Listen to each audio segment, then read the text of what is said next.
महादेव महादेव। आज का हमारा टॉपिक है फैक्टर्स अफेक्टिंग एंजाइम एक्टिविटी। मतलब कि जो भी एंजाइम है, ठीक है, उसकी एक्टिविटी पर कौन कौन से फैक्टर अफेक्ट करते हैं उसके बारे में आज हम पढ़ेंगे। सो कौन कौन से फैक्टर हैं?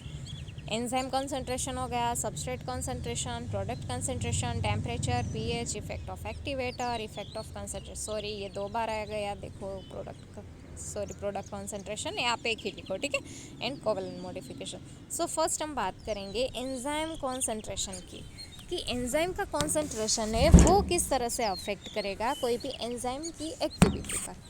Rate of reaction or velocity is directly proportional to the enzyme concentration when sufficient substrate is present। देखो, अब यहाँ क्या हो रहा है कि ये कोई एंजाइम है, ये क्या है, एंजाइम है, ठीक है, और यहाँ क्या प्रेजेंट है, सबस्ट्रेट प्रेजेंट है, सबस्ट्रेट कुछ ज़्यादा अमाउंट में प्रेजेंट है, और यहाँ क्या हो रहा है, प्रोडक्ट फॉर्म हो रहा है। देखो, यहाँ एंजाइम है वो सिर्फ एक ही प्रेजेंट है, लेकिन सबस्ट्रेट कितने, बहुत ज़्यादा है सबस्ट्रेट।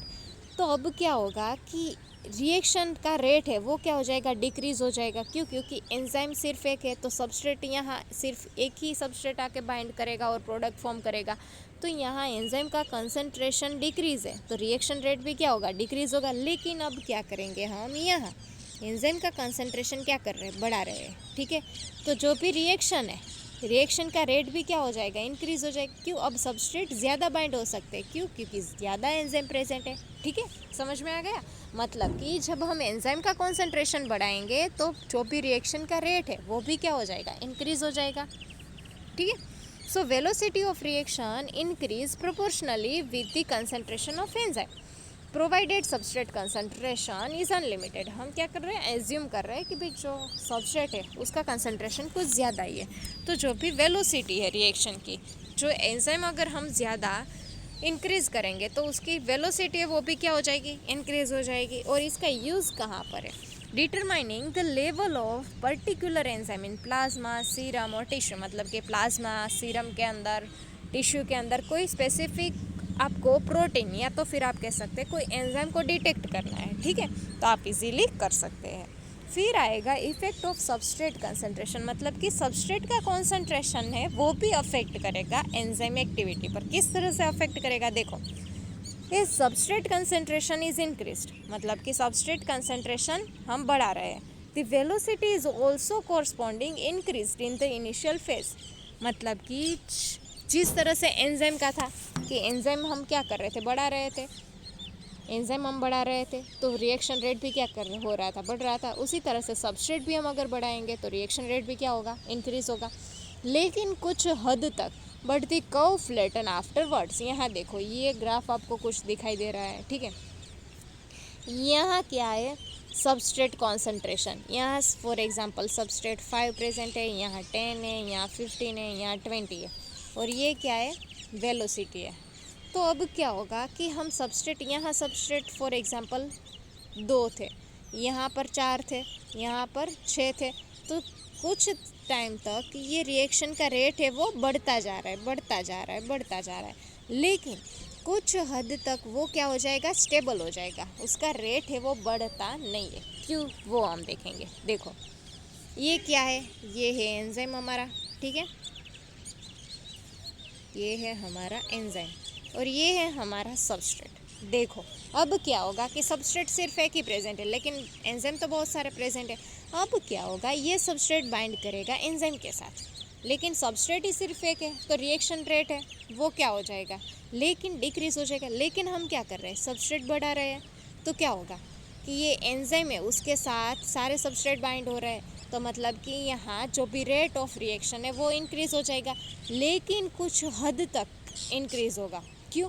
क्योंकि अब हम अगर सबस्ट्रेट बढ़ाते जा रहे हैं, फिर भी रिएक्शन रेट में कोई इफेक्ट नहीं हो रहा है। देखो, यहाँ स्टेबल आपको दिख रहा है, यहाँ कोई रिएक्शन रेट इंक्रीज़ नहीं हो रहा है। क्यों? क्योंकि अब एंजाइम कितने, अब एंजाइम ही कम प्रेजेंट है। एंजाइम सिर्फ यहाँ 3 ही प्रेजेंट थे, यहाँ एंजाइम कितने प्रेजेंट थे, 3 ही प्रेजेंट थे, लेकिन सबस्ट्रेट कितने ज़्यादा प्रेजेंट है। तो सिर्फ 3 सबस्ट्रेट बाइंड हो सकते हैं, लेकिन दूसरे सबस्ट्रेट कहाँ बाइंड करेंगे, ठीक है। तो मतलब कि कुछ टाइम के बाद उसकी जो भी वेलोसिटी है वो इंक्रीज़ नहीं होगी, वो क्या हो जाएगी, स्टेबल हो जाएगी, ठीक है। At half maximum velocity 50% enzyme are attached with substrate, मतलब कि हाफ मैक्सिमम वेलोसिटी पर क्या होगा कि 50% एंजाइम है वो अटैच होंगे, कहाँ, सबस्ट्रेट के साथ। Is more substrate is added all enzyme molecule are saturate, मतलब कि अब क्या हो रहा है कि फॉर एग्जांपल 3 एंजाइम है तो ये तीनों एंजाइम सबस्ट्रेट के साथ बाइंड हो चुके हैं। अब कोई भी एंजाइम ऐसा फ्री नहीं है, ठीक है, कि जिसने सबस्ट्रेट के साथ बाइंड नहीं किया है। तो यहाँ क्या हो रहा है, सेचुरेशन हो रहा है। Further increase in substrate concentration make any effect in the reaction velocity. The maximum velocity obtained is called the Vmax. कि जो भी देखो यहाँ पर ग्राफ देखो आप, इसे हम कहेंगे Vmax। इसे हम क्या कहेंगे, Vmax, कि जहाँ पर जो भी रिएक्शन रेट है वो मैक्सिमम हो, ठीक है। और हाफ Vmax कहाँ कहेंगे, जहाँ के 50% एंजाइम यूटिलाइज हो गए, ठीक है, सेचुरेट हो गए 50%। देखो यहाँ है इफेक्ट ऑफ टेम्परेचर, मतलब कि टेम्परेचर किस तरह से अफेक्ट करेगा। The velocity of enzyme reaction increase when temperature of the medium is increase, मतलब कि क्या हो रहा है कि टेम्परेचर जैसे आप बढ़ाओगे उसी तरह से रिएक्शन रेट है वो भी इंक्रीज होगा। Reaction a maximum and then fall, मतलब कि कुछ हद तक रिएक्शन है वो इंक्रीज होगा, मतलब कुछ ऑप्टिमम आपको टेम्परेचर मिलेगा। देखो आप यहाँ पर ये है हमारा ग्राफ, ये क्या है, टेम्परेचर है, और ये है हमारी एंजाइम वेलोसिटी। अब क्या होगा, पहले फॉर एग्जांपल टेम्परेचर 10 है, फिर आपने किया 20, फिर आपने किया 30, तो ये रिएक्शन रेट बढ़ता जा रहा है, ठीक है। और यहाँ फॉर एग्जांपल 32 के आसपास यहाँ आपका मैक्सिमम टेम्परेचर मैक्सिमम वेलोसिटी है, मतलब कि रिएक्शन रेट है वो मैक्सिमम है।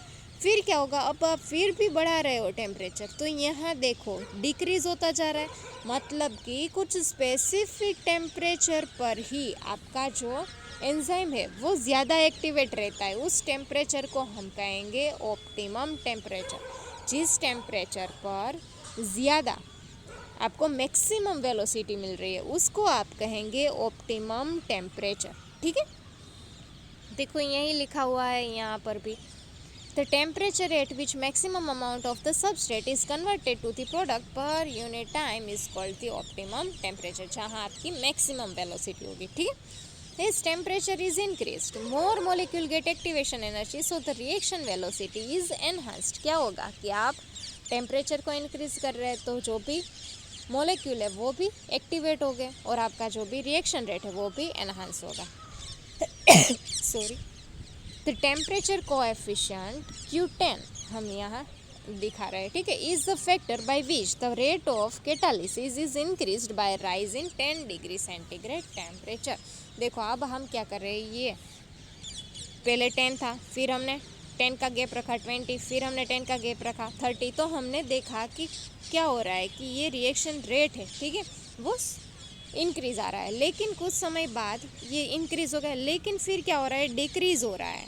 क्या हो रहा होगा, डिक्रीज होगा, मतलब कि कुछ स्पेसिफिक टाइम के बाद टेम्परेचर के बाद जो भी आपका एंजाइम है क्या हो जाएगा, डीनेचर हो सकता है, ठीक है। इसीलिए आपकी जो भी एंजाइम एक्टिविटी है वो क्या हो जाएगी, डिक्रीज हो जाएगी, ठीक है। फिर आएगा हमारा इफेक्ट ऑफ पीएच।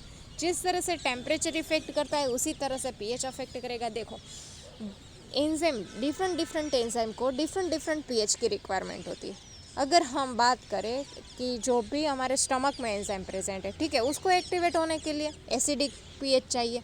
फिर आप बात करो कि कोई भी पेंक्रियाज है, ठीक है, वो सीक्रेट कर रहा है कोई एंजाइम, तो उसको क्या चाहिए एंजाइम, उसको बेसिक पीएच चाहिए, ठीक है। तो मतलब कि एंजाइम को जो भी एंजाइम है कौन से टाइप का एंजाइम है उस पर अफेक्ट करेगा कि भाई उसकी पीएच ऑप्टिमम पीएच कौन सी है, ठीक है। Each enzyme has an optimum pH, मतलब कि स्पेसिफिक एंजाइम को स्पेसिफिक ऑप्टिमम पीएच होगी। अब क्या होगा, देखो स्टमक में अगर कोई एंजाइम प्रेजेंट है उसका नाम हम दे देते हैं 1 एंजाइम, ठीक है, जो कि स्टमक में प्रेजेंट है, और पेंक्रियाज में प्रेजेंट है उसका नाम हम दे देते हैं P। तो इसकी ऑप्टिमम पीएच, जो स्टमक की ऑप्टिमम पीएच है वो फॉर एग्जांपल होगी 1 to 2, और जो भी पेंक्रियाज एंजाइम है उसकी ऑप्टिमम पीएच कौन सी होगी 6 to 8, 7 to 8 यहाँ लिख देती हूँ क्योंकि बेसिक होती है, ठीक है। तो यहाँ एंजाइम है तो उसकी ऑप्टिमम पीएच डिफरेंट होगी। क्यों? क्योंकि उसका एक्टिवेशन डिफरेंट एनवायरनमेंट में हो सकता है, ठीक है, वो तो हमें पढ़ा ही है, डाइजेशन एंड एब्जॉर्प्शन है। So each enzyme has an optimum pH on both sides of which the velocity will be reduced. कुछ इसी तरह से आपको पीएच का भी ग्राफ मिलेगा कि आप कुछ हद तक पीएच बढ़ाते चाहोगे तो क्या होगा कि जो भी इंक्रीज वेलोसिटी है, रिएक्शन रेट है, वो भी बढ़ेगा, लेकिन कुछ टाइम बाद वो क्या हो जाएगा, डिक्रीज हो जाएगा। इसीलिए आपको ग्राफ कैसा मिलेगा, bell shaped curve. Optimum pH may vary depending on the temperature, concentration of substrate, presence of ion, etc. ये जो भी ऑप्टिमम पीएच है वो किस पर डिपेंड होती है, टेम्परेचर। अगर आप टेम्परेचर ही कुछ ज़्यादा देखो, 70 डिग्री आपने दे दिया, ठीक है, और आपका जो स्टमक है उसकी पीएच फॉर एग्जांपल 1 to 2 है, आपने 1 to 2 पीएच दी, ये उसकी ऑप्टिमम पीएच है, लेकिन आपने टेम्परेचर सही नहीं दिया है तो ये उसकी ऑप्टिमम पीएच पर भी अफेक्ट करेगा, ठीक है। Usually enzyme have the optimum pH between 6 and 8. Generally ये बात हो रही है, लेकिन डिफरेंट एंजाइम की ऑप्टिमम पीएच डिफरेंट होती है। देखो यहाँ पर आप, सॉरी ये दिख नहीं रहा है अच्छे से। Some important exceptions are pepsin. PH जो भी पेप्सिन है उसकी ऑप्टिमम पीएच कौन सी है, 1 to 2, ठीक है। एंड अल्कलाइन फॉस्फेटेज उसको मैक्सिमम ऑप्टिमम पीएच कौन सी है, 9 and 10। और फिर हम बात करेंगे फॉस्फेटेज एंजाइम, तो उसकी पीएच की रिक्वायरमेंट कितनी होती है, 4 to 5।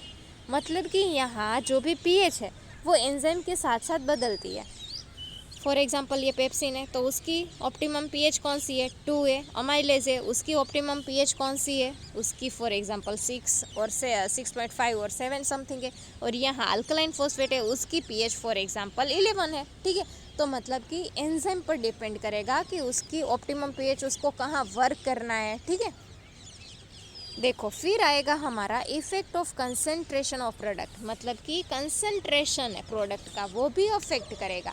हमने फीडबैक इनिबिशन आपने पढ़ा होगा, मैंने अभी लिया नहीं है लेक्चर, लेकिन नेक्स्ट में उस पर वीडियो बनाऊंगी, ठीक है। सो जो भी प्रोडक्ट है उसका कंसंट्रेशन भी अफेक्ट करेगा। किस तरह से अफेक्ट करेगा, इन रिवर्सिबल रिएक्शन। देखो substrate and product when equilibrium is reached as per the law of mass action, the reaction rate is slow down। मतलब कि रिएक्शन रेट क्या हो जाएगा, स्लो हो जाएगा। So when product concentration increase, the reaction slow, stop और even reverse। कि जहाँ जब क्या हो जाएगा कि फॉर एग्जांपल देखो यहाँ एक एग्जांपल दिया हुआ है, ए में से बी फॉर्म हो रहा है, बी में से सी फॉर्म हो रहा है और सी में से डी फॉर्म नहीं हो रहा है। क्यों? क्योंकि यहाँ E3 एंजाइम है वो ब्लॉक है, वो इनएक्टिव है। तो क्या होगा, कोई ये कैस्केड रिएक्शन है, यहाँ E1 एंजाइम की रिक्वायरमेंट होती है, यहाँ E2 एंजाइम की रिक्वायरमेंट है और यहाँ E3 एंजाइम की रिक्वायरमेंट है प्रोडक्ट डी को फॉर्म करने के लिए, ठीक है। अब ए में से बी फॉर्म हो रहा है, बी में से सी फॉर्म हो रहा है, सी में से डी फॉर्म नहीं हो रहा है। क्यों नहीं हो रहा है? क्योंकि यहाँ E3 एंजाइम प्रेजेंट नहीं है, मतलब कि अथवा तो आप कह सकते हैं इनएक्टिवेट है, ठीक है। तो अब क्या होगा कि सी का एक्यूमुलेशन हो जाएगा। क्यों? क्योंकि सी में से तो डी बन ही नहीं रही है, तो सी का क्या हो जाएगा, एक्यूमुलेशन हो जाएगा, सी ज़्यादा ही प्रोडक्ट हो जाएगी। तो वो क्या करेगा, वो E2 को ब्लॉक कर देगा, जो भी ये E2 एंजाइम है, ठीक है, उसको उसके साथ बाइंड कर जाएगा। फीडबैक इनिबिशन में वही है कि जो प्रोडक्ट है वो ही क्या काम कर रही है, इनहिबिटर का काम कर रही है। वो क्या काम कर रही है, इनहिबिटर का काम कर रही है। प्रोडक्ट है वो बाइंड कर जाएगी एंजाइम के साथ, इसीलिए एंजाइम में वो हो जाएगा इनएक्टिवेट, ठीक है। इसीलिए अब सी प्रोडक्ट फॉर्म होना बंद हो जाएगा। तो ये है कि भाई अगर जो भी प्रोडक्ट है अगर उसका कंसंट्रेशन बढ़ जाएगा तो वो भी अफेक्ट कर सकता है एंजाइम एक्टिविटी पर, ठीक है। फिर आएगा हमारा covalent modification. The activity of enzyme may be increased और डिक्रीज्ड बाय कोवेलेंट मॉडिफिकेशन। मतलब कि जो भी एंजाइम है उसकी एक्टिविटी पर अफेक्ट करेगा। किस तरह से? Addition of group to the enzyme protein by a covalent bond और removal of a group by cleaving covalent bond. कुछ भी हो सकता है, या तो फिर कोवेलेंट बॉन्ड का फॉर्मेशन हो रहा हो या तो फिर कोवेलेंट बॉन्ड का ब्रेक डाउन हो रहा हो, ठीक है। दोनों पॉसिबिलिटी है कोई भी एंजाइम को एक्टिवेशन करने के लिए, ठीक है। यहाँ हम एक बार एग्जाम्पल देख लेंगे, इसीलिए आपको पता चलेगा। देखो ज़ाइमोजन एक्टिवेशन, मतलब कि ज़ाइमोजन का मतलब कि भाई कोई इनएक्टिव एंजाइम है, ठीक है।